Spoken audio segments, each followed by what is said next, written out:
I still remember the exact moment everything changed, standing in the marble lobby of Richard Chen's downtown Chicago office building, staring at an envelope containing $50,000 in cash.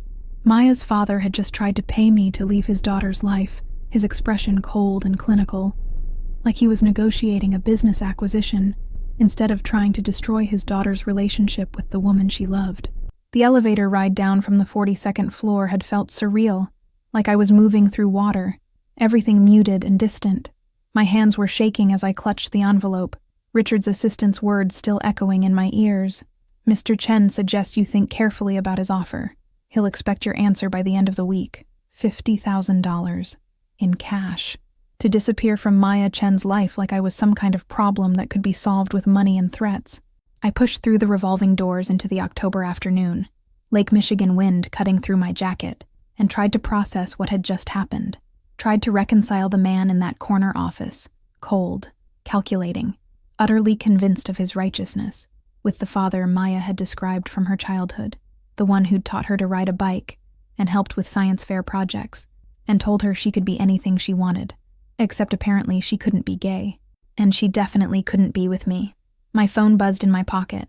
Maya, texting from her desk at the marketing firm where she worked, the job she'd taken instead of joining her father's company, because she'd wanted to prove she could make it on her own. How did it go? Is everything okay? He didn't threaten you, did he? I stared at the message, at the worry evident even in text form, and felt rage building in my chest. Not at Maya, never at Maya, but at the situation, at her father's arrogance, at the casual cruelty of offering someone money to abandon the person they loved. I called instead of texting back. She answered immediately, her voice low and tense. Alex? What happened? Your father just offered me $50,000 to break up with you, I said, my voice surprisingly steady. Cash. In an envelope. Like I'm some kind of mercenary he can just buy off. Silence on the other end. Heavy and thick. Then a sound that might have been a laugh or a sob or both. Jesus Christ.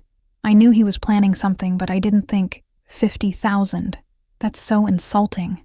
Like you're some problem he can just throw money at until it disappears. That's exactly how he sees it, I said, watching traffic stream past on South Wacker Drive. He gave me this whole speech about how I have nothing to offer you, how I'm ruining your future, how you're throwing away everything for some nobody musician living in a studio apartment. He thinks if he just pays me enough, I'll go away and you'll forget about me and marry some appropriate Chinese-American doctor or lawyer from a good family. Alex, and when I told him no, when I said I wasn't taking his money and I wasn't leaving you, he had his assistant follow me to the elevator and threaten my career. Said they could make sure I never get session work in Chicago again, that my teaching clients would dry up, that I'd regret choosing you over financial stability. Maya made a choked sound. I'm so sorry. I'm so sorry he's doing this to you. I told him to leave you alone. I told him this was between him and me, but he doesn't listen. He never listens. Are you at work? I asked. Can you get away? Give me 20 minutes. Meet me at our coffee shop. Our coffee shop was a tiny place in the Loop called Catalyst, where we'd had our first date 9 months earlier. Maya had been nervous, talking too fast about her work and her family, and her complicated relationship with both. I'd been equally nervous, trying to impress this smart, beautiful woman who seemed way out of my league. We'd stayed until closing, talking about everything and nothing, and I'd walked her to the L train knowing I was already falling for her. Now I sat at our usual table by the window, the envelope of cash burning a hole in my messenger bag, and waited. Maya arrived 15 minutes later, still in her work clothes, tailored black pants and a silk blouse that probably cost more than my rent. She looked exhausted, dark circles under her eyes, her normally perfect hair falling out of its bun. She slid into the chair across from me and immediately grabbed my hands. Show me. I pulled out the envelope and pushed it across the table. Maya opened it, her eyes widening at the stacks of $100 bills inside. $50,000, just like Richard had promised. She closed it quickly, looking around to make sure no one had seen. He actually did it, she whispered. He actually gave you cash to leave me, like we're in some kind of movie. He seems to think it's a reasonable business transaction, I said. He kept calling it a solution to a problem, like our relationship is a problem that needs solving rather than, two people in love trying to build a life together. Maya's eyes filled with tears. This is my fault. If I had just been stronger earlier, If I'd come out to them years ago instead of hiding who I was, if I'd stood up to my father from the beginning. Stop, I interrupted gently. This isn't your fault. Your father's homophobia and controlling behavior is not your responsibility. You came out when you were ready, and you've been nothing but brave in dealing with your family's reaction. Have I? Maya pulled her hands away and wiped at her eyes. Because from where I'm sitting, I've let my father terrorize my girlfriend. I'm still financially dependent on my family in a dozen small ways, and I'm too scared to fully cut ties because I keep hoping they'll come around. That's not brave, Alex. That's cowardly. You're not cowardly, I said firmly. You're human. You're dealing with an impossible situation where your family is trying to force you to choose between them and your own happiness. That's not fair, and it's not easy, and there's no right answer. Maya laughed bitterly. My father thinks there's a right answer. It involves you disappearing, and me coming back to the family like a good daughter, and eventually marrying some nice Chinese boy from a good family, and giving him grandchildren, and working at Chen Industries, and living the life he planned for me before I inconveniently turned out to be gay. We sat in silence for a moment, the weight of the situation pressing down on both of us.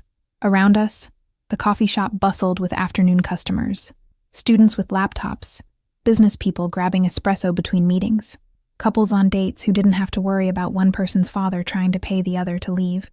What do you want to do? I asked finally. With the money, I mean. I can return it. Tell him his answer is still no. Or we can donate it. Give it all to LGBTQ charities just to spite him. Whatever you think is right.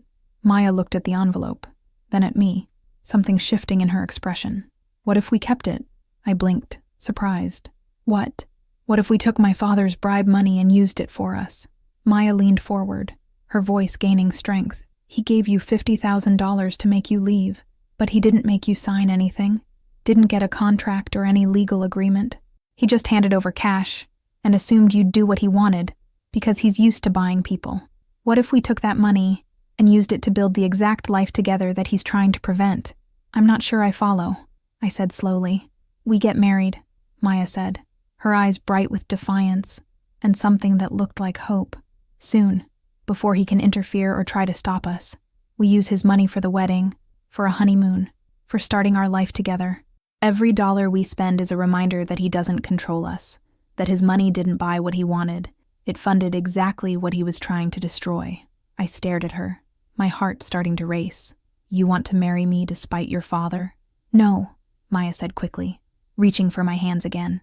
I want to marry you because I love you, and I can see a future with you, and I don't want to spend another day pretending that my life belongs to anyone but me. The spite is just a bonus. The fact that we'd be using his bribe money to fund our wedding, that's just poetic justice. We've only been together 9 months, I pointed out, though my mind was already racing ahead, imagining it. People will say we're rushing, that we're making a mistake. People are already saying we're making a mistake, Maya countered. My father, my brother, half my extended family. They think I'm throwing my life away by being with a woman. Period. Whether we've been together 9 months or 9 years won't change that. So why not do what makes us happy instead of waiting for approval that's never going to come? I thought about it. Really thought about it. Maya and I had talked about marriage in abstract terms, the way couples do when they're serious but not quite ready to commit. We'd said things like someday and eventually and when the time is right. But sitting in that coffee shop with $50,000 of her father's money on the table between us, the time suddenly felt right in a way it hadn't before. Okay, I said. Let's do it. Let's take your father's money and get married and live our lives exactly the way we want.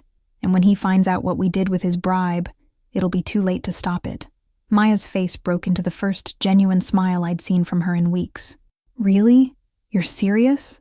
Completely serious, I said, feeling a matching smile spread across my face.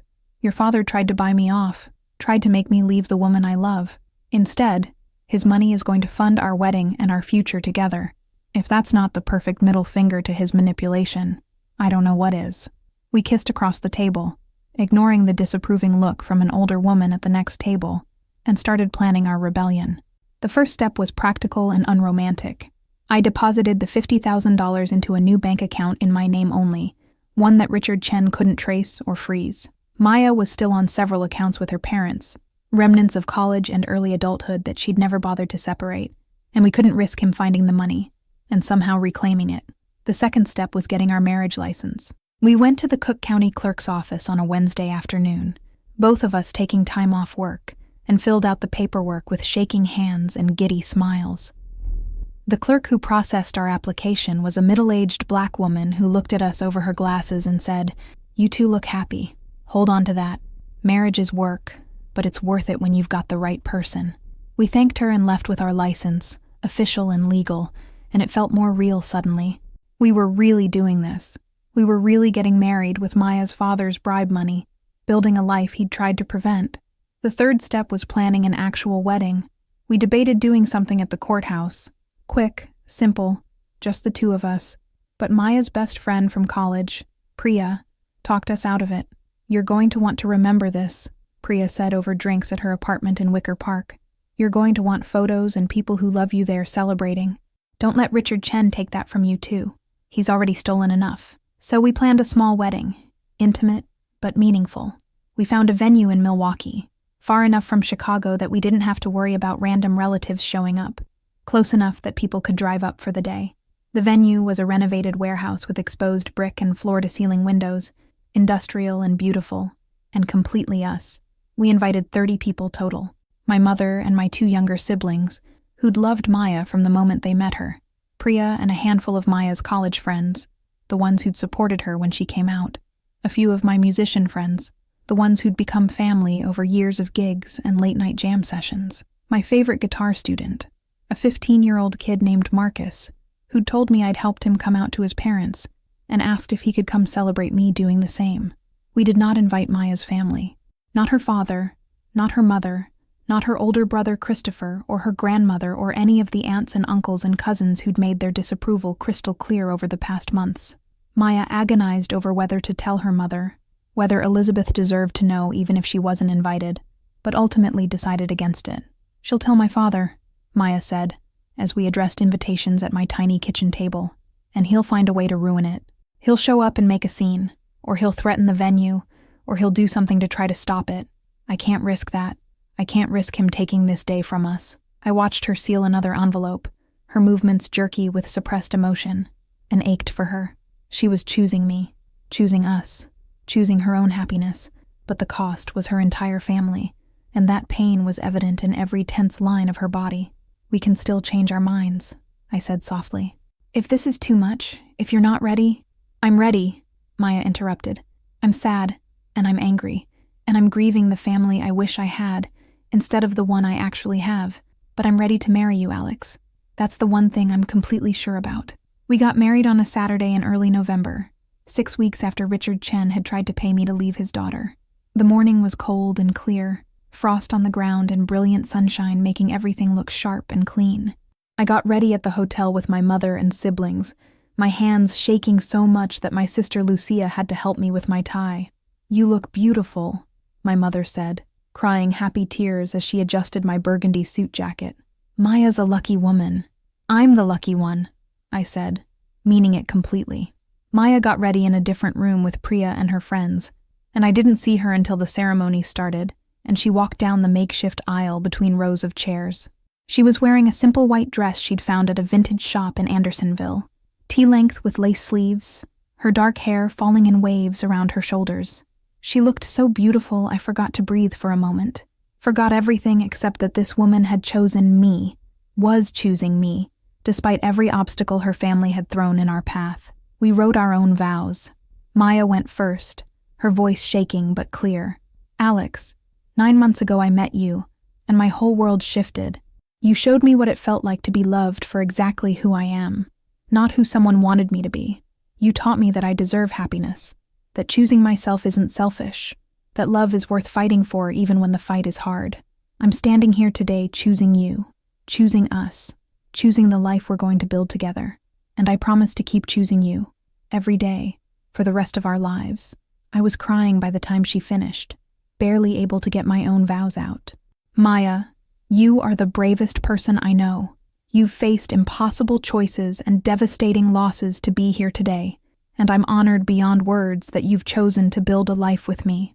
I promise to support you, to stand with you, to be your safe place when the world is hard. I promise to love you in the quiet moments and the difficult ones, in the celebrations and the struggles. I promise to be your partner, your teammate, your home, for as long as we both shall live. We exchanged simple gold bands, purchased with Richard's money, another small victory, and the officiant pronounced us married. We kissed as our small group of friends and family cheered, and for that moment, everything else fell away.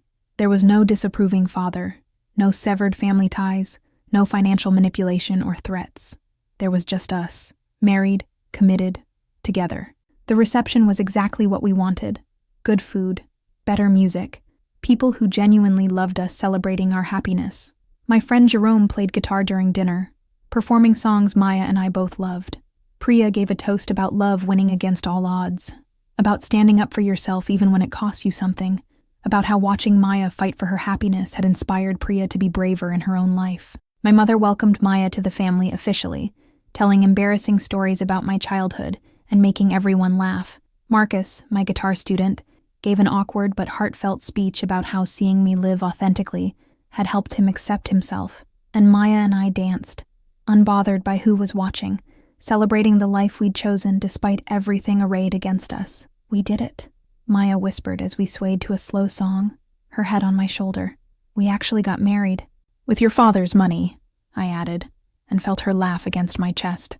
Best $50,000 he ever spent, she said, even though that's absolutely not what he intended. We honeymooned in Portugal, using more of Richard's money to stay in beautiful hotels and eat incredible food and explore Lisbon and Porto hand in hand. We posted photos on social media, nothing inflammatory or deliberately provocative, just pictures of us happy and married and clearly on a honeymoon. Maya's privacy settings meant her family could see the posts if they looked, but she didn't tag anyone or make announcements. She just lived her life publicly, refusing to hide. The photos were beautiful. Us at a Fado restaurant in Alfama, Maya's head thrown back laughing at something I'd said. Walking along the Douro River in Porto at sunset, holding hands. Sitting at a cafe in Belém eating pastel de nata and looking ridiculously in love. Every image was evidence of the life Richard had tried to prevent, the happiness he'd tried to buy his way out of. We were in Sintra, exploring the Pina Palace, when Maya's phone started blowing up with calls and texts. We'd been married for 5 days, had been mostly ignoring our phones in favor of actually enjoying our honeymoon, but the sheer volume of notifications made it impossible to ignore. "It's my father," Maya said, her face paling as she looked at her screen. "He's called 67 times, and my mom, and Christopher, and..." She scrolled through, overwhelmed. Everyone's trying to reach me. "They saw the photos," I said. It wasn't a question. Maya nodded slowly. "I should call them back, or at least listen to the voicemails.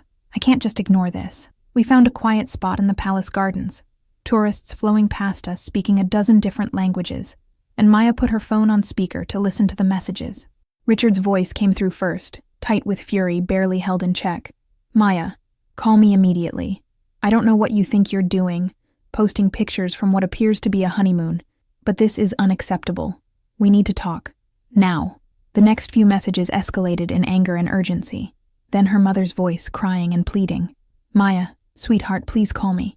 Your father is beside himself. He's saying you got married without telling us, that you used money he gave to Alex to pay for everything. Please tell me that's not true. Please call me back." Christopher's message was short and angry. "You're being selfish and childish. Call Dad and fix this." But then there was a message from someone unexpected. Maya's Aunt Patricia, her mother's younger sister. "Maya, honey, I know you probably don't want to talk to any of us right now, but I wanted you to know that I saw your photos, and you look happy. Really, genuinely happy in a way I haven't seen from you in years. I don't know the whole story about what's happening with your dad, but I want you to know that some of us are happy for you, even if we can't say it publicly yet. Congratulations on your marriage. I hope she makes you happy." Maya was crying by the time the messages ended, overwhelmed by the mix of anger and pleading and conditional support. I pulled her close, let her sob against my shoulder as tourists streamed past us, pretending not to notice. "I knew this would happen," she said, her voice muffled against my jacket. "I knew he'd find out and lose his mind, but I didn't think it would hurt this much. Do you regret it?" I asked quietly. "Marrying me, doing it this way?" "No," Maya said immediately, pulling back to look at me. "God, no. I regret that my family is like this. I regret that they can't just be happy for me. But I don't regret choosing you, choosing us. I just hate that it has to be a choice at all. We spent the rest of the day exploring Sintra, trying to salvage our honeymoon despite the cloud of family drama. That evening, back at our hotel in Lisbon, Maya finally called her mother. I sat beside her on the bed, holding her free hand, as Elizabeth Chen's voice came through the phone. Maya, oh thank God. I've been so worried. Your father is furious. Absolutely furious. He's saying you stole money from him, that you deliberately— I didn't steal anything, Mom, Maya interrupted. Dad gave Alex $50,000 and told her to leave me, to just disappear from my life like I was some kind of problem that could be solved with cash. Alex said no, but Dad's assistant forced the money on her anyway, so we used it. We used it to get married and have a honeymoon and start building the life together that Dad was trying to prevent. Silence on the other end, heavy and shocked. He offered her money to leave you? Elizabeth's voice was small, disbelieving. $50,000, Maya confirmed. Cash in an envelope, with threats about ruining her career if she didn't take it. So yeah, Mom, we used that money. We took Dad's bribe and turned it into our wedding fund, and I'm not sorry about it. Maya, you have to understand how this looks, Elizabeth said, her voice rising. You've been with this woman less than a year. You get married in secret without telling your family. You're throwing away everything we've given you. You mean everything you've used to control me, Maya shot back. The apartment you pay for that comes with conditions about who I can have over. The job offers at Dad's company that require me to give up my own career goals. The family dinners where everyone pretends I'm not gay as long as I don't bring it up. Those aren't gifts, Mom. Those are chains. That's not fair, isn't it? When was the last time you asked me what I wanted? What made me happy? When was the last time my feelings mattered more than Dad's plans or the family's reputation? I listened to Maya stand up for herself, heard the strength in her voice even as tears streamed down her face, and felt fierce pride mixed with heartbreak. This was costing her everything: her family, her financial security, the future she'd been raised to expect, and she was choosing it anyway, choosing us anyway. The conversation with her mother ended badly, with Elizabeth crying, and Maya refusing to apologize for getting married or using the money. After she hung up, Maya sat in silence for a long moment, staring at nothing. We should go home, she said finally. I can't enjoy the rest of the honeymoon knowing what's waiting for us back in Chicago. We should just face it, deal with whatever my father's going to throw at us and get it over with. Are you sure? I asked. We have 8 more days here. We could turn off our phones, ignore everything, just enjoy Portugal. Maya shook her head. I can't. I'll just be anxious the whole time, waiting for the other shoe to drop. Let's go home, face the disaster, and at least then we'll know what we're dealing with. We flew back to Chicago 2 days later, cutting our honeymoon short, and immediately walked into the full force of Richard Chen's fury. The first sign was when Maya tried to get into her apartment in Lincoln Park, the one her father had been paying for, and found the locks changed. There was a notice on the door from the building management. Lease terminated. Belongings would be available for pickup at a storage facility. Do not attempt to enter the unit. He kicked me out, Maya said, staring at the notice in disbelief. He actually kicked me out of my own apartment. It was never your apartment, I said gently. It was always his, just like everything else he's given you. That was the point, keeping you dependent so you'd do what he wanted. We went to my studio apartment in Logan Square, all of Maya's possessions now in storage somewhere, and tried to figure out our next steps. My apartment was barely big enough for one person, let alone 2. We had a futon that doubled as a couch and bed, a tiny kitchenette, a bathroom the size of a closet, and approximately 0 storage space. This is where we're going to live, Maya said, looking around the cramped space. It wasn't a question, just a statement of fact. For now, I said, until we figure something else out. We still have most of the money. We didn't spend that much on the wedding or the honeymoon. We can use it to get a real apartment, something that's actually ours. But before we could start apartment hunting, the next disaster hit. Maya's job, the marketing position she'd been so proud of getting on her own merits, called her in for a meeting. The HR director was apologetic but firm. They were eliminating her position due to budget constraints. She'd get 2 weeks severance and a neutral reference, but she needed to clear out her desk by end of day. Maya came home in shock, carrying a box of her belongings, and we both knew the truth, even if no one would say it out loud. Richard Chen had connections everywhere in Chicago's business community. One phone call from him, Maybe a casual mention that his daughter was persona non grata, and suddenly companies found reasons to let her go. "He's blackballing me," Maya said, setting the box down on my floor. "He's using his influence to make sure I can't find work, just like he threatened to do to you." "Then we leave Chicago," I said impulsively. "We take the money, move somewhere he doesn't have as much power, start over completely fresh." But Maya shook her head. "No, that's letting him win. That's letting him chase us out of our own city, because he can't accept that I have my own life. I'm not running, Alex. I'm going to find a job here, in Chicago, somewhere outside his network, and I'm going to prove that I don't need his money or his approval to build a good life." She spent the next 3 weeks job hunting, sending out dozens of applications, going to countless interviews. But position after position fell through at the last minute, budgets suddenly frozen, hiring managers mysteriously unavailable. It was becoming clear that Richard's influence extended further than we'd anticipated. Meanwhile, my own work was suffering. Session musicians I'd worked with for years suddenly stopped calling. Students' parents found reasons to switch to other teachers. The jazz club where I'd been playing Friday nights called to say they were going in a different musical direction and wouldn't need me anymore. Richard Chen was making good on his threats, systematically dismantling both our careers. We were sitting in my apartment on a particularly bleak afternoon in late November, eating ramen because it was cheap and we were trying to conserve the remaining money, when Maya's phone rang. Her Aunt Patricia. "Aunt Trish?" Maya answered, surprised. "Is everything okay?" I could hear Patricia's voice through the phone, urgent and quick. "Maya, honey, I don't have long to talk. Your mother is at a doctor's appointment and your father's at work, so I'm using the opportunity. I need you to listen to me." "Okay," Maya said warily. "Your father is destroying your lives," Patricia said bluntly.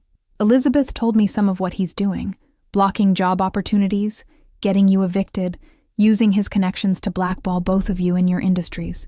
It's cruel and it's wrong, and I can't stand by and watch anymore." "Aunt Trish, let me finish. I can't help publicly. I'm sorry, but I can't risk your father's wrath. But I can help privately. I have some money set aside, inheritance from my grandmother that Richard can't touch. I want to give it to you and Alex, help you get on your feet while you figure out next steps." Maya's eyes filled with tears. "You don't have to do that. I know I don't have to. I want to, because what your father is doing is wrong, and someone in this family needs to stand up for you even if we can't do it where he can see. Can I transfer some money to your account? Enough to cover rent and expenses for a few months while you job hunt outside Richard's sphere of influence?"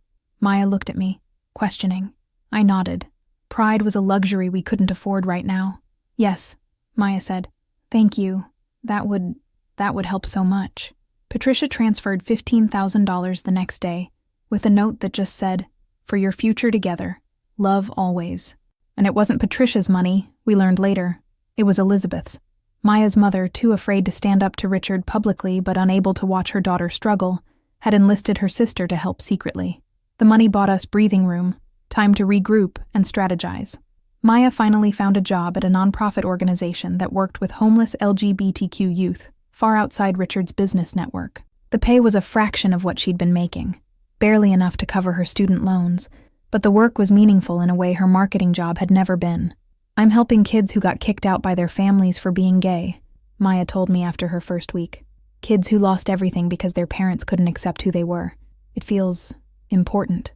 Like maybe my own experience, as terrible as it's been, is giving me empathy and understanding that helps me connect with these kids."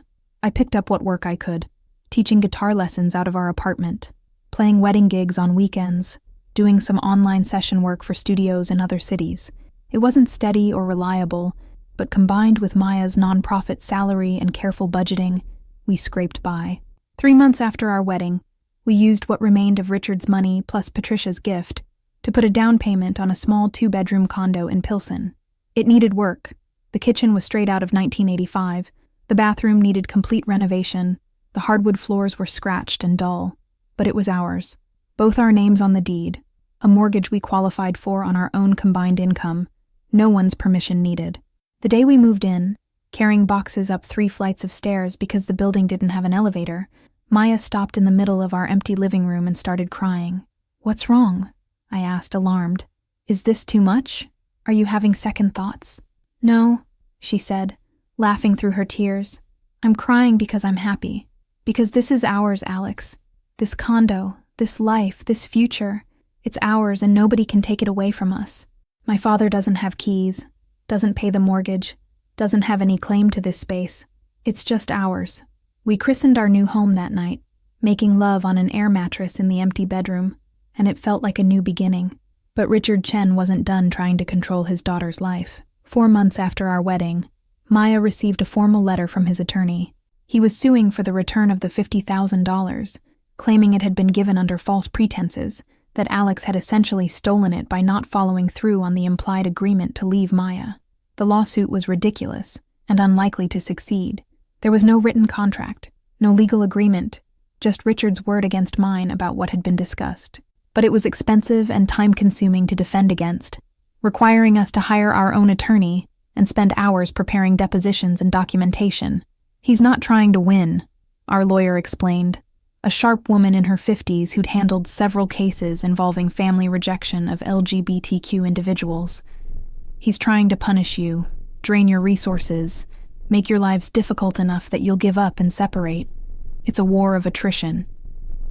So what do we do? I asked. We fight, she said simply. We document everything, we respond to every filing, and we make it clear that you're not going to be intimidated or manipulated. Eventually he'll realize he's wasting his own time and money, or the court will throw out the lawsuit for lack of merit. But it's going to be a slog. The lawsuit dragged on for months, a constant source of stress and anxiety. Meanwhile, Maya's relationship with her mother grew increasingly strained. Elizabeth would call occasionally, always when Richard wasn't around, crying and begging Maya to reconsider, to apologize, to come back to the family. But she never offered to stand up to Richard, never suggested that maybe he was the one who needed to change. She wants me to fix this, Maya said, after one particularly difficult phone call. She wants me to be the one who gives in and apologizes and makes everything go back to normal. But I can't do that, Alex. Going back to normal means going back into the closet, leaving you, living the life they want instead of the life I choose. I can't do that. Then don't, I said simply. You've built a good life here. You're doing work that matters. You have friends who support you. You're married to someone who loves you. That's not nothing. I know, Maya said. I just wish I didn't have to lose my family to have it. 6 months after our wedding, Richard's lawsuit was dismissed with prejudice, the judge ruling that there was no legal basis for his claim and that the entire proceeding appeared to be harassment. We celebrated quietly, knowing it was a victory, but understanding that the war itself was far from over. And I was right. 2 weeks after the lawsuit was dismissed, Maya's grandmother, Richard's mother, the family matriarch, summoned Maya to dinner. Not an invitation, a summons, with the clear implication that refusal would have consequences. Maya agonized over whether to go. She's old and she's traditional and she's never going to understand any of this, she said. But she's also my grandmother, and I love her, and I don't know how many more chances I'll have to see her. Do you want me to come with you? I offered. Maya considered, then shook her head. I think that would make it worse. Let me face her alone, see if there's any possibility of salvaging something with at least one member of my father's family. She went to dinner at her grandmother's house in Evanston, a beautiful old Victorian that had been in the Chen family for 3 generations. When she came back 4 hours later, she looked drained and sad, but not devastated. How did it go? I asked. She told me I was breaking the family legacy, that I was being selfish and short-sighted, that my father had built Chen Industries for his children, and I was throwing that gift back in his face, Maya said, sinking onto our worn couch. She said being gay was one thing, shameful but perhaps unavoidable, but choosing you specifically, someone with no family connections or prospects, was a choice and a bad one. I winced. I'm sorry. But, Maya continued, she also said that she'd lived long enough to know that family rifts have a way of becoming permanent if you're not careful, that she'd seen it happen in her own family, siblings who stopped speaking over business disagreements and never reconciled even as they got older and the original argument stopped mattering. She said she didn't want that for us. What does that mean, practically? I asked. It means she's not cutting me off completely. She's disappointed and she doesn't approve of my choices, but she's leaving the door open for eventual reconciliation. She told me to keep in touch, to call her on holidays, to not let my father's anger become a permanent severing of all family ties. Maya looked at me with red-rimmed eyes. It's not acceptance. But it's not total rejection either. It's something. We held on to that something, that tiny thread of connection to Maya's family, even as everything else remained fractured and painful. 8 months after our wedding, I got an unexpected call from a recording studio in Nashville. They'd heard my demo tape. I didn't even remember recording a formal demo, and wanted to discuss a potential contract for my original instrumental guitar compositions. It felt too good to be true, and my immediate thought was that Richard had somehow orchestrated it as another manipulation. But the offer turned out to be legitimate. One of my musician friends had submitted my recordings to an emerging artists program without telling me, and the label was genuinely interested. The advance they offered was modest by industry standards but life-changing for us. Enough to pay off Maya's student loans, to finish the renovations on our condo, to build a financial cushion that meant we weren't living paycheck to paycheck anymore.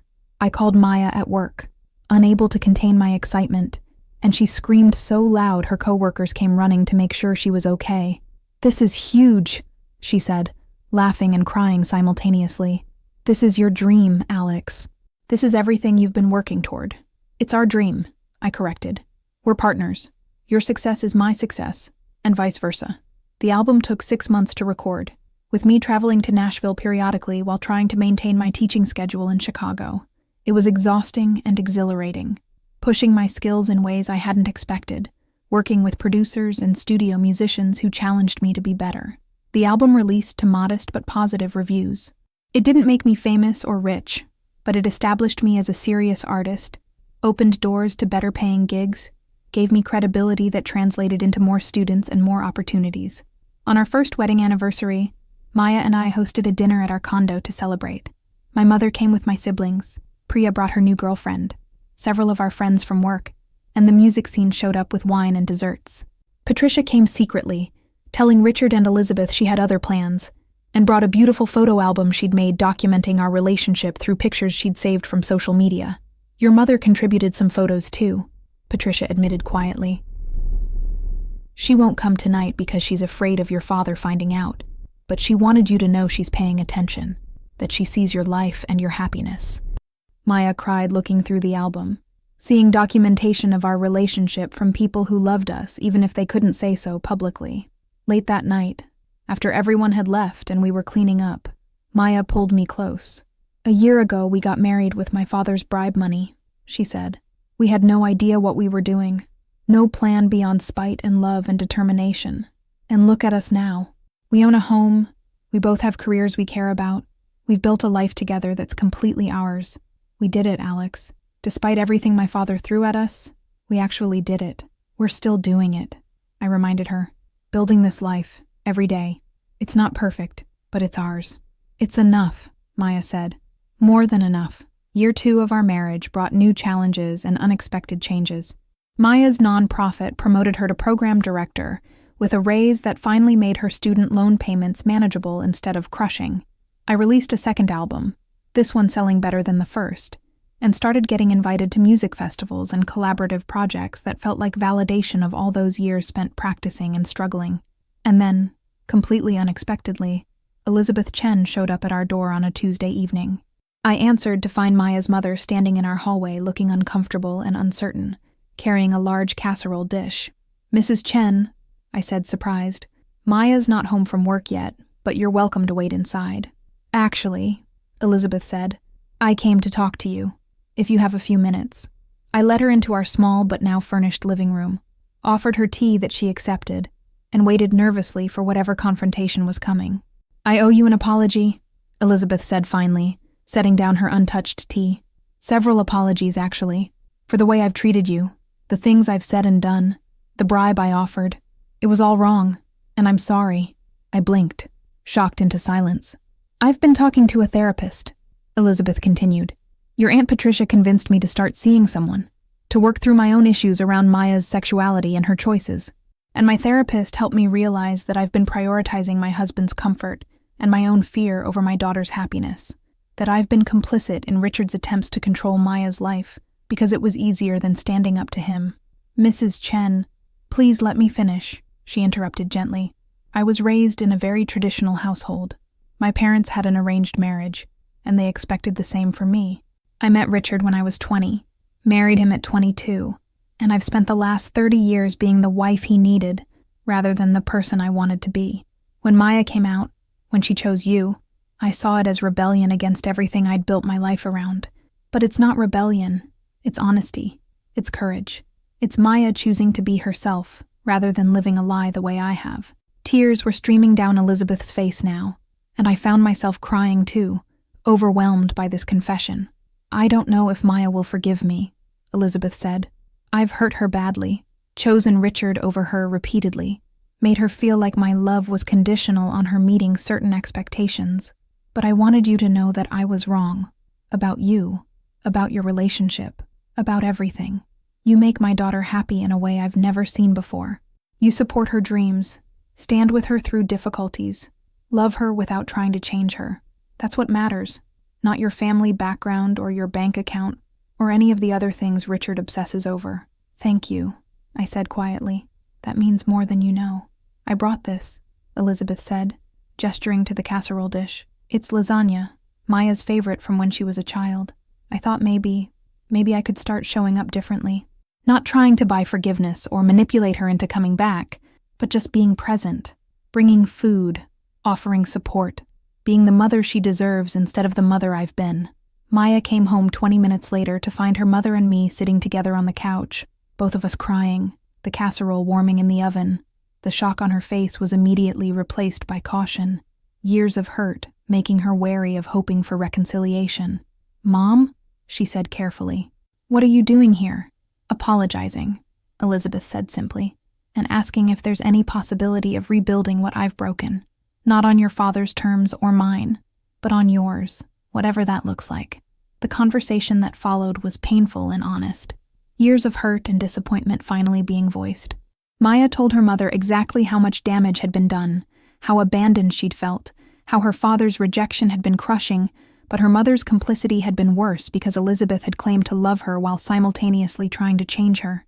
Elizabeth listened without defending herself, without making excuses, just absorbing the pain she'd caused. And at the end, she said 6 words that began to heal something broken. "I was wrong, and I'm sorry." It wasn't immediate reconciliation, trust broken that badly takes time to rebuild, but it was a beginning. Over the next several months, Elizabeth started showing up for Maya in small but consistent ways. She came to Maya's work fundraisers, donated generously to the LGBTQ youth organization, helped us paint our guest bedroom when we finally had time to tackle the renovation. She asked questions about our lives, our plans, our hopes for the future. And gradually, carefully, Maya began to trust that this change was real. Patricia came to family dinners at our place, no longer having to hide her support. Some of Elizabeth's friends from her book club started acknowledging me when they saw us in public, a shift from the previous strategy of pretending I didn't exist. It was progress, slow and sometimes frustrating, but undeniable. Richard, however, remained completely unmoved. He refused to speak to Maya, returned her letters unopened, and made it clear through intermediaries that as far as he was concerned, he no longer had a daughter. Christopher, following their father's lead, maintained his angry distance. The Chen Industries board seat that had supposedly been waiting for Maya was officially given to someone else, the final severing of that professional tie. It hurt Maya deeply, and I watched her grieve the father she'd lost, the relationship that would apparently never be repaired. But she also grew stronger through it, more confident in her own choices, less dependent on external validation. 2 years after our wedding, Maya and I decided we wanted to start a family. We researched IVF options, met with reproductive specialists, and began the complicated process of choosing a sperm donor and planning for pregnancy. Elizabeth was thrilled when we told her, immediately offering to help with costs and asking if she could be there for appointments. "I missed some of the important moments of your life," Elizabeth said. "Coming out, your wedding, the early days of your marriage. I don't want to miss this too. If you'll let me be involved, I'd like to be there for you both." Maya agreed, and watching her mother attend doctor's appointments and ask questions about the process, I saw their relationship healing in real time. The IVF process was harder than we'd anticipated, physically exhausting for Maya, emotionally draining for both of us, financially stressful despite our improved circumstances. The first round failed, and the second. We were about to give up, devastated and depleted, when the third round finally succeeded. Maya was pregnant. We told our families carefully, not wanting to jinx anything in those precarious early weeks. My mother cried happy tears and immediately started knitting baby clothes. Elizabeth became almost obsessively helpful, showing up with pregnancy books and vitamins and advice from her own pregnancies. And then, unexpectedly, she asked a difficult question. "Have you thought about telling Richard about the baby?" Maya stiffened. "He doesn't want anything to do with me." "Why would he care that I'm pregnant?" "Because he's going to be a grandfather," Elizabeth said gently. "And because time is finite, Maya. He's 63 years old. If he doesn't reconcile with you soon, he might miss out on knowing his grandchild entirely. I think he'd regret that, even if he can't admit it now. He had 2 years to reach out," Maya said flatly. 2 years to apologize, or even just acknowledge that I exist. Instead, he's pretended I'm dead. "Why should I give him another chance?" "Not for him," Elizabeth said. "For you. So that years from now, when this child asks about their grandfather, you can honestly say you tried, that you extended an olive branch even when he didn't deserve it." Maya thought about it for several days, then finally drafted a letter. It was brief and direct. "Dad, I'm writing to tell you that I'm pregnant. Alex and I are expecting a baby in March. I don't know if this matters to you or changes anything about how you feel about my life and my choices, but I wanted you to know that you're going to be a grandfather and that there's still time to be part of this family if you choose to be. The door isn't closed. It never was. But I'm not going to wait forever for you to walk through it. Maya." She mailed it to his office, knowing he'd get it directly rather than having to go through Elizabeth. And then we waited. A week passed with no response. Then 2 weeks. Maya tried not to show how much the silence hurt, but I could see it in the tension around her eyes, the way she checked the mail obsessively, even though she claimed not to care. 3 weeks after sending the letter, Richard showed up at our condo unannounced on a Saturday morning. I answered the door to find him standing in our hallway, looking older and more uncertain than I remembered from that meeting in his office building over 2 years ago. He was holding an expensive-looking teddy bear and looking profoundly uncomfortable. "Mr. Chen," I said, too surprised to say anything else. "Is Maya here?" he asked stiffly. "I'd like to speak with my daughter." I let him in because it wasn't my place to turn him away, then went to find Maya in our bedroom where she was folding laundry. "Your father's here," I said quietly. "He wants to talk to you." Maya's face went pale. "Here? Now?" "Apparently. Do you want me to stay with you or give you privacy?" "Stay," Maya said immediately. "I need you with me for this." We walked out to the living room together, hand in hand, to find Richard Chen standing awkwardly in the middle of our space, still clutching the teddy bear. He looked around at our home, the mismatched furniture we'd collected from thrift stores and IKEA, the gallery wall of photos from our wedding and honeymoon, my guitars in their stands by the window, evidence of the life we'd built without his approval or assistance. "Maya," he said, his voice rough, "thank you for seeing me." "You didn't exactly give me warning," Maya replied, her voice carefully neutral. "What are you doing here, Dad?" Richard looked at the teddy bear in his hands, like he'd forgotten he was holding it, then set it awkwardly on our coffee table. "I got your letter. About the baby. I've been thinking about it for 3 weeks, about what to say, how to respond, and I realized that anything I wrote would be inadequate, that this conversation needed to happen in person." "Okay," Maya said slowly. "So talk." Richard took a breath, visibly steeling himself. "When you were born, I held you in the hospital and promised myself I would give you everything. The best schools, the best opportunities, a future where you'd never struggle the way I did building the business. I had your whole life mapped out. Northwestern for undergrad, an MBA, a position at Chen Industries, eventually taking over the company. I thought if I could just plan everything perfectly, control all the variables, you'd be successful and happy." He paused, looking directly at Maya for the first time. "But I confused success with happiness. I thought they were the same thing. And when you started making choices that didn't fit my plan, coming out, dating Alex, refusing the corporate path I'd laid out, I saw it as rejection, as you throwing away everything I'd built for you. I was so focused on what I thought your life should look like that I couldn't see what you were actually trying to tell me." "Which was what?" Maya asked, her voice tight. "That you're not me," Richard said simply. "That you're your own person with your own dreams and your own definition of what a good life looks like. And that my job as your father wasn't to control your choices, but to support you in making them." I failed at that, spectacularly. The vulnerability in his admission was startling. This was a man I'd only ever seen as cold and calculating, treating his daughter's life like a business deal. Seeing him struggle to articulate regret, to admit he'd been wrong, was profoundly unsettling. "You tried to pay Alex to leave me," Maya said, her voice shaking. "You kicked me out of my apartment, got me fired from my job, sued us for money you voluntarily gave away. You've spent 2 years pretending I don't exist. That's not just failing to support me, Dad. That's actively trying to destroy my life." "I know," Richard said, and I was shocked to see tears in his eyes. "I know, and I'm ashamed of all of it. I was angry and hurt, and I lashed out in ways that were cruel and unforgivable. I told myself I was protecting you, that tough love would make you see reason. But the truth is, I was just punishing you for not being who I wanted you to be."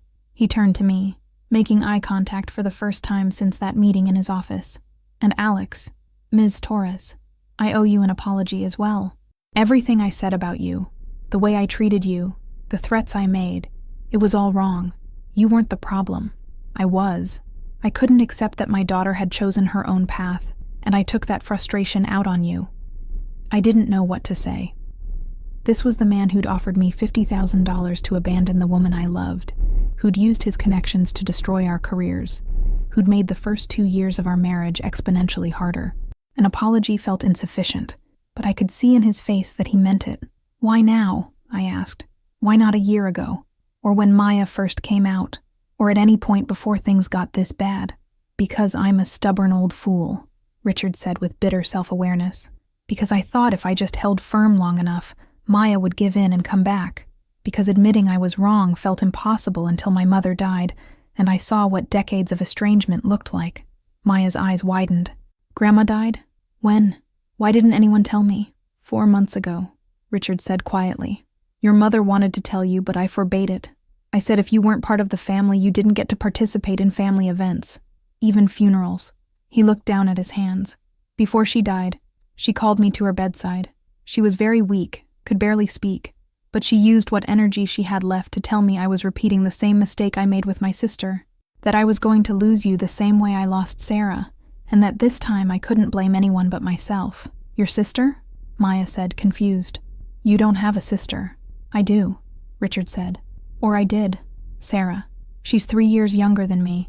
When she was 25, she fell in love with a white man from a working-class family. Our parents disapproved, and I supported them. I told Sarah she was being foolish, that she was betraying the family, that she needed to end the relationship and marry someone appropriate.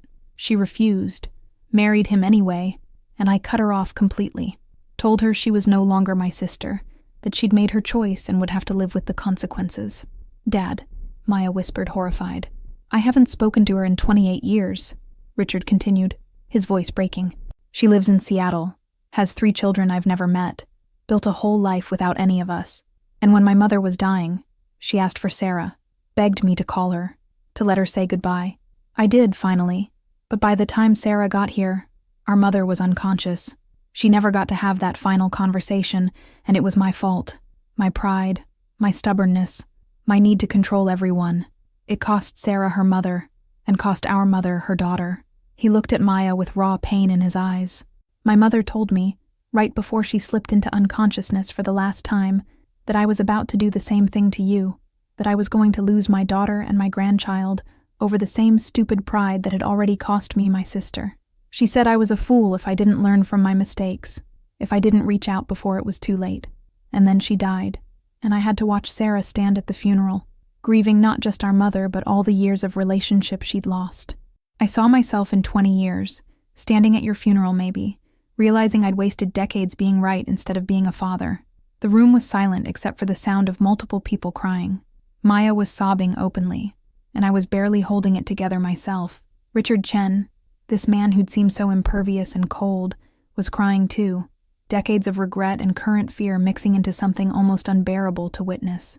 "I don't know how to fix this," Richard said finally. "I don't know how to undo 2 years of cruelty and rejection, but I'm asking for the chance to try, not to go back to how things were. I understand that's not possible or even desirable, but to move forward differently, to be a father to you, and a grandfather to your child, if you'll let me. To accept Alex as your wife and as part of this family, to actually support you instead of trying to control you." Maya looked at me, questioning, and I squeezed her hand. This was her decision to make.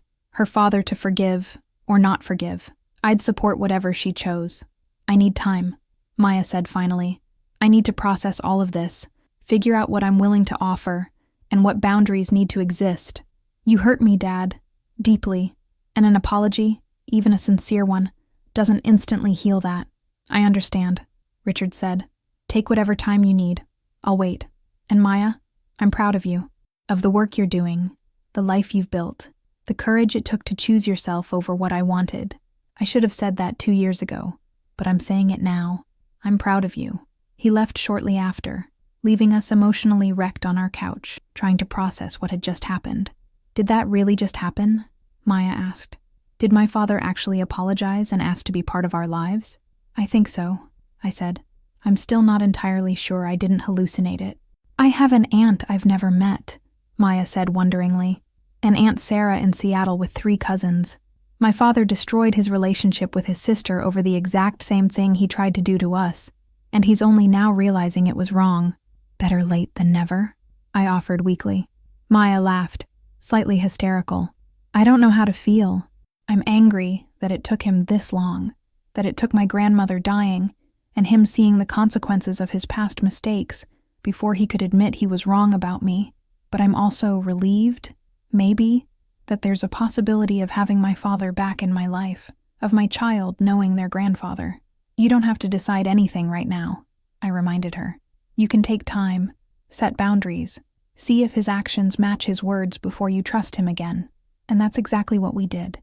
Over the next several months, Richard showed up consistently but respectfully. He came to doctor's appointments when invited, asked permission before offering help, and actually listened when Maya explained what she needed from him. He treated me with cautious politeness, clearly still uncomfortable, but genuinely trying to be accepting. He didn't suddenly become warm or demonstrative. That wasn't Richard Chen's nature, but he was present and consistent, and that mattered. He sent articles about child development, contributed to our baby fund without making it feel like an obligation, and actually asked about my music career instead of dismissing it. Christopher, Maya's brother, took longer to come around. He was still angry on his father's behalf, still viewing Maya's choices as selfish and disruptive. But when Richard made it clear that anyone who couldn't accept Maya and her family wasn't welcome in his life anymore, Christopher grudgingly started reaching out. The relationship was strained and awkward, but it existed, which was more than we'd had before. Our daughter Helena was born on a snowy March evening, 6 weeks before her due date, and absolutely perfect. Tiny and pink and screaming with impressive lung capacity, she was everything we'd hoped for. Elizabeth was in the delivery room with us, crying and taking photos and being genuinely helpful. Patricia showed up with flowers and balloons shortly after, and in the waiting room, looking terrified and hopeful in equal measure, was Richard Chen. When Maya finally invited him in to meet his granddaughter, I watched this man who'd spent 2 years denying our existence hold his newborn grandchild with shaking hands, tears streaming down his face. Her name is Helena, Maya told him. After Grandma, the woman who told you to stop being a fool before it was too late. Richard made a sound that was half laugh, half sob. Your grandmother would have loved her, would have loved seeing you as a mother. He looked up at both of us, his face raw with emotion. I'm sorry I almost missed this. I'm sorry I wasted 2 years that we can never get back. I'm going to spend the rest of my life trying to be better, trying to be the father and grandfather you both deserve. It wasn't perfect. Recovery from that level of family trauma doesn't happen overnight. There were still difficult conversations, moments where old patterns emerged and had to be consciously corrected, times when Maya had to remind her father that his way wasn't the only way, but slowly, painfully, they rebuilt something new. Richard made an effort to actually know me beyond his initial prejudices. He came to my album release show, looking uncomfortable in the dive bar venue but staying for the entire set. He asked intelligent questions about the music industry, admitted he'd been wrong to dismiss my career as frivolous, and eventually became one of my biggest supporters. When my 3rd album got some mainstream attention, he was the first person to send congratulations. Helena became the bridge that connected all of us. It's hard to hold on to old grudges and rigid positions when there's a baby who needs loving, who doesn't care about past conflicts or wounded pride. Richard spoiled her shamelessly, showing up with expensive toys and college savings bonds and a grandfatherly devotion that was almost comical from a man who'd once seemed incapable of warmth. Maya went back to work after maternity leave, and Elizabeth helped with childcare, building the relationship with her daughter that she'd almost destroyed. The two of them had honest conversations about generational trauma, about the ways Elizabeth had been controlled by her own parents, and had unconsciously passed that pattern down. It was painful work, but necessary. 3 years after Helena's birth, we threw a big party for her birthday at a rented community center. Both sides of our families were there. My mother and siblings, Elizabeth and Richard and Christopher, Patricia and her family, even Richard's sister Sarah, who'd flown in from Seattle with her husband and adult children. It was chaotic and loud and absolutely beautiful, watching all these people who'd once been divided actually enjoying each other's company. Sarah pulled me aside at one point, this woman I'd only just met, but who understood our story in a unique way. "I heard what Richard put you through," she said quietly. "What he tried to do to separate you from Maya. I'm sorry you had to experience that, but I'm also grateful that it ended differently than my story did, that he learned eventually that some things matter more than pride." "Did you ever forgive him?" I asked. "For cutting you off, for missing almost 3 decades of your life?" Sarah considered the question. "I'm working on it. It's complicated. I lost a lot of years with my parents because of his stubbornness. My kids never knew their grandparents, and that's something we can never get back. But I also understand that he was acting out of his own trauma and fear, that he was taught those rigid beliefs and had to unlearn them. Forgiveness doesn't mean forgetting or saying what happened was okay. It just means deciding that the past doesn't have to define the future." I watched Richard across the room, down on the floor playing blocks with Helena and her cousins, looking more relaxed and genuine than I'd ever seen him. "He's different now," I said. "Still stubborn, still occasionally controlling, but fundamentally different in how he approaches relationships. Almost losing Maya changed him," Sarah agreed. "The same way actually losing me changed him, though that took longer to sink in. Sometimes people need to face real consequences before they can grow. I just wish it didn't have to hurt so many people in the process." 5 years after Richard Chen tried to pay me $50,000 to leave his daughter, we hosted Thanksgiving at our house.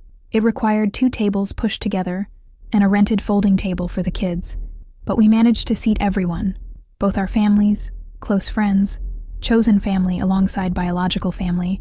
All of us crowded into our dining room that we'd finally finished renovating. Richard said grace, thanking God for second chances and stubborn daughters who refused to give up on their families, even when it would have been easier to walk away. Elizabeth cried. Christopher rolled his eyes but smiled. Helena demanded more mashed potatoes, and Maya squeezed my hand under the table, her eyes meeting mine with perfect understanding. "We did it," she whispered. "Despite everything, we actually built this. We're still building it," I reminded her. Every day. After everyone left and we were cleaning up, finding half-eaten dinner rolls in unexpected places and washing what felt like 8,000 dishes, Maya pulled out her phone and showed me something. "Look what I found," she said, "from 5 years ago." It was a photo from our wedding day, just the 2 of us, laughing about something I couldn't remember now.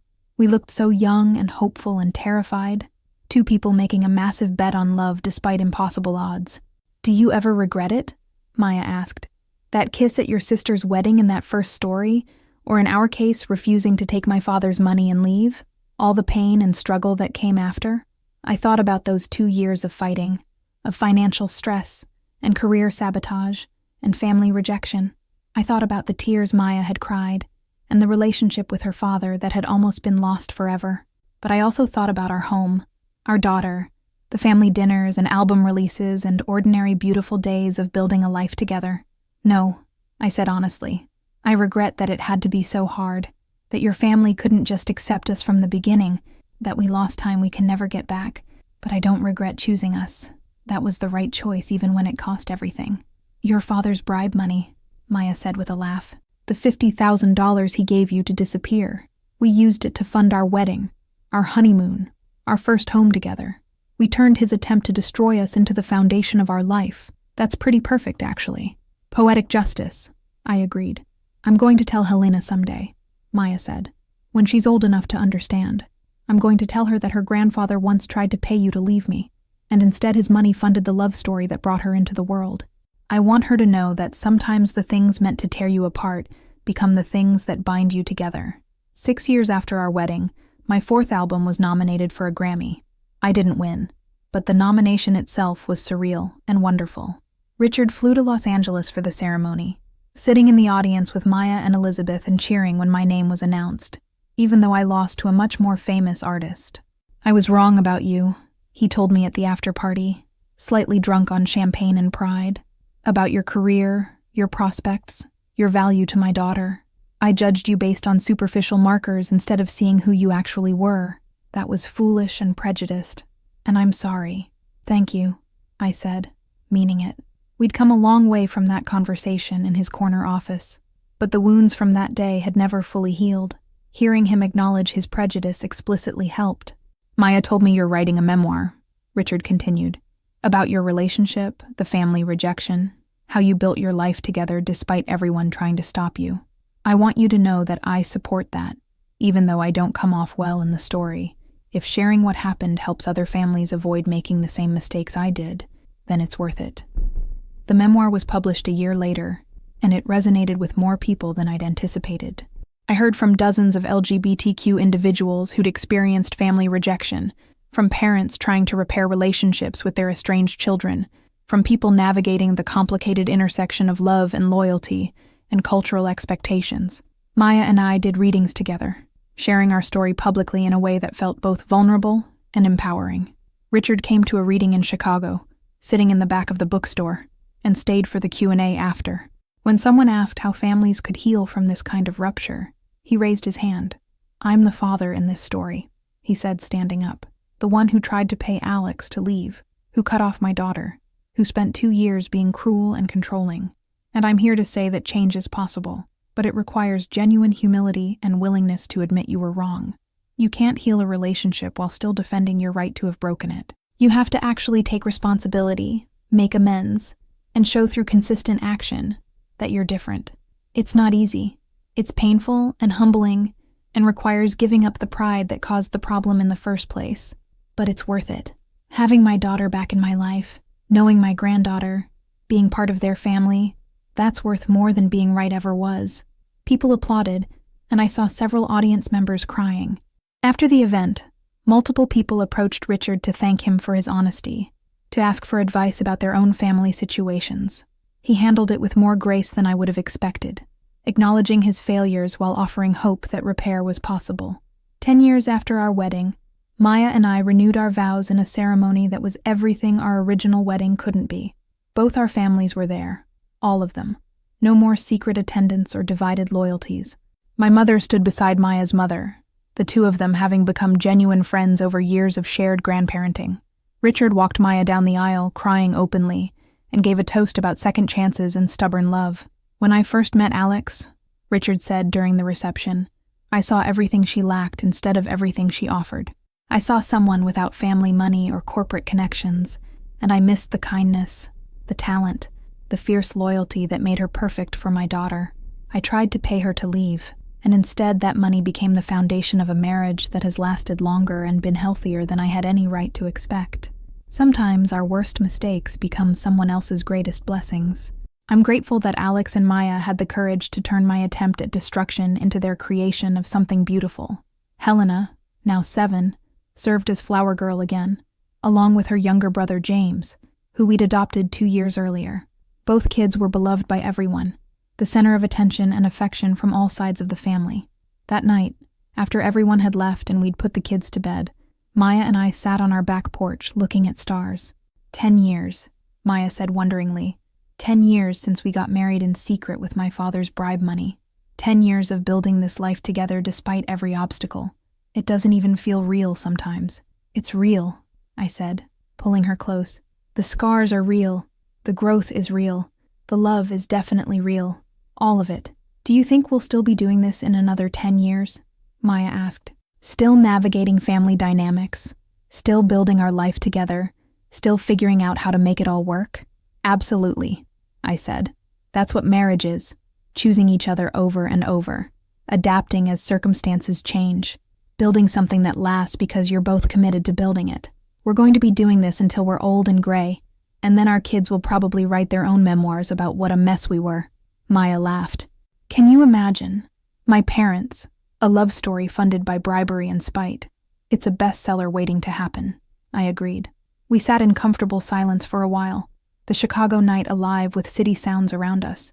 Somewhere in the distance, a train rumbled past. A siren wailed and faded. Our neighbors were having a party, music and laughter drifting over fences. "Thank you," Maya said finally. "For what?" "For not taking the money, for choosing us even when it meant losing everything else, for standing with me through the worst of it, and never making me feel like I had to choose between you and my family, even when that was exactly what they were forcing me to do. You gave me the space to grieve and heal, and eventually rebuild, and that gift is more valuable than any amount of money my father could have offered. You would have done the same for me," I said simply. "That's what love is." "Yeah," Maya agreed. "It is." 15 years after our wedding, Richard Chen passed away peacefully in his sleep at 78. The funeral was large and formal, befitting a man of his stature in Chicago's business community. But the eulogy that mattered most was Maya's, standing at the podium with tears streaming down her face, talking about her complicated father and their difficult journey toward reconciliation. "My father spent most of my life trying to control me," Maya said, "trying to shape me into the daughter he thought I should be instead of accepting the daughter I actually was. And when I chose my own path, chose love over his approval, he tried everything he could to stop me.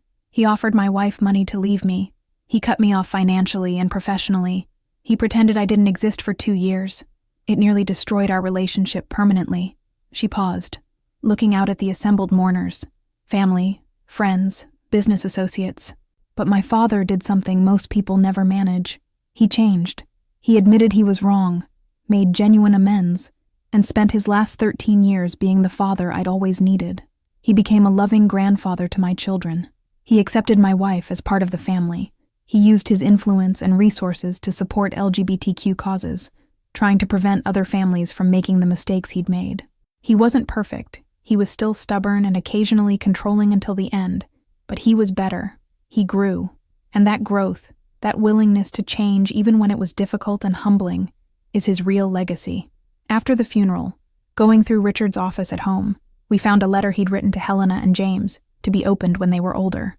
In it, he detailed his mistakes with Maya, his regrets about the time they'd lost, and his gratitude that she'd given him a second chance. He wrote about the importance of accepting people as they are, rather than trying to control who they become. He apologized for the pain he'd caused and urged his grandchildren to learn from his failures. "Tell your mothers," the letter ended, "that the $50,000 I gave Alex to leave Maya was the worst investment I ever made, and simultaneously the best thing that ever happened to our family. It didn't buy what I wanted, but it funded something far more valuable. A love story that eventually expanded to include me again. That's grace I didn't deserve but will be grateful for until my last breath. Love fiercely, accept generously, and never let pride matter more than people. Your grandfather, Richard Chen." We cried reading it. This final message from a man who'd almost destroyed us but had ultimately become one of our greatest supporters. 20 years after our wedding, Maya and I sat at our kitchen table, a different, bigger table in a different, bigger house, and looked through old photos. Our wedding day in Milwaukee, young and defiant and terrified. Our honeymoon in Portugal, giddy with rebellion. Helena's birth, exhausted and elated. James's adoption day, expanding our family. Countless holidays and birthdays and ordinary days that had accumulated into a life. "We made it," Maya said, studying a recent photo of our whole extended family at the holidays. "Despite everything, we actually made it. We're still making it," I corrected gently. "Still choosing each other. Still building this life together. That doesn't stop just because we've been at it for 2 decades. "True," Maya agreed. She pulled out one more photo, the envelope of cash from Richard, sitting on the coffee shop table between us 20 years ago, the beginning of everything. "I'm glad we kept this picture. Glad we documented the absurdity of it.